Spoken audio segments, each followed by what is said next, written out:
Budget 2018 is going to be a very important budget for the property market. In fact, the entire budget's an important budget because it's the first budget that Robertson will be delivering in this term of government. And so it's going to set to a very large degree the framework for what this government's likely to deliver over the next 3 years, in fact for this entire term of government.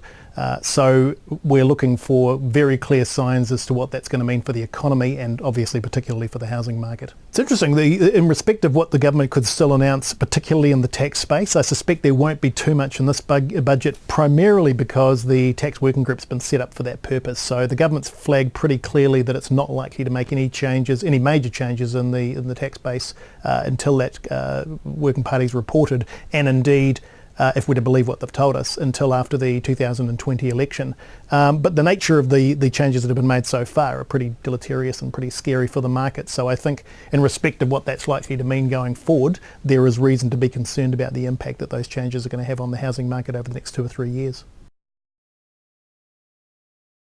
In terms of what I'd like the government to do over the next 2 or 3 years, I'm looking for things that are going to encourage people to invest in building new houses, because that's essentially what the economy needs. We've got some concerns, we've got some major concerns at the moment over the volume of houses that are being built, both for owner-occupiers and also for property that will be available in the rental space.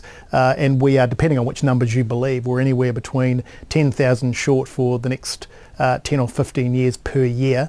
Or by some counts as many as 60 to 100,000 short right now. So what I'm looking for are incentives to the market to build rather than buying existing property. And sadly, that's been lacking not just under this government but also under the previous government, and it's a really big concern which is going to continue to develop over the next few years. Biggest concern I've got with government policy at the moment, or up until the last couple of weeks at least, has been that the government has given the impression that it's trying to solve all of these problems itself. So I was heartened over the last couple of weeks to see that Twyford announced that there was going to be a much larger involvement in the private sector. If this problem's going to be resolved, and I talk particularly of the issues around the construction of new homes rapidly, then it's going to need a significant private sector involvement, and that's going to need to be the lion's share of the construction that takes place.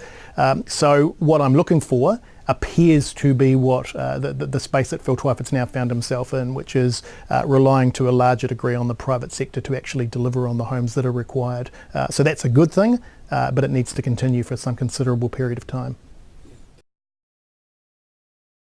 So one of the problems we've got, and I don't think the budget's going to fix this, one of the problems we've got in the housing space at the moment is we've got a massive contradiction of policies. On the one hand, we've got Phil Twyford, who I think, to be fair, recognises that we need more houses as quickly as possible, and he's looking to put in place initiatives and programs that are going to do that. Kiwi Build, the involvement of the private sector. The problem is that on the other side, and for far more political reasons, we've got Grant Robertson, who's focusing on measures which are around essentially punishing people who've done well out of property, owner-occupiers, property investors, and so we've got a range of measures that have already been announced, the ring fencing of tax losses, talk about capital gains taxes, some of the other changes that are coming for investors, which are going to have exactly the opposite effect of what we require. They're actually going to scare people out of the market and reduce the extent to which people have got an appetite for building new homes. So until that contradiction is resolved, and I don't see this budget being one which is likely to do that, until that contradiction is resolved, we're going to have a massive problem between what we recognise we need on one hand and this political impact on the other, which is about punishing people who are seen to have succeeded and done better than others in society. I think the big concerns I have about the definitions that this government's using is it tends to conflate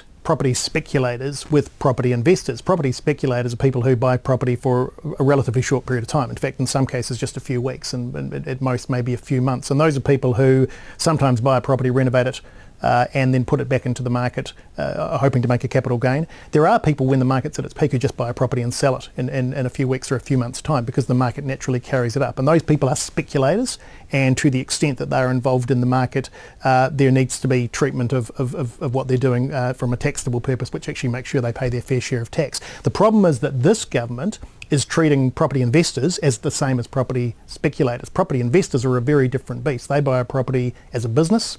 They'll often own that business for many years, if not decades, and they essentially provide a social good to the market by putting that property into the marketplace that people can rent and actually provides them with accommodation. And so that confusion around those two different definitions is leading to some very, very strange policies which don't recognise the very important services provided by investors over a long period of time. And so the concern I've got is that the preponderance of measures that are being put in place to deal with that are going to actually have the opposite effect of what the government requires and the government wants. They're actually going to create fewer rentals in the marketplace. They're actually going to lead to the construction of fewer houses, and so we're going to end up with a problem in 5 years' time, which has been compounded by the very policies which were put in place to solve it.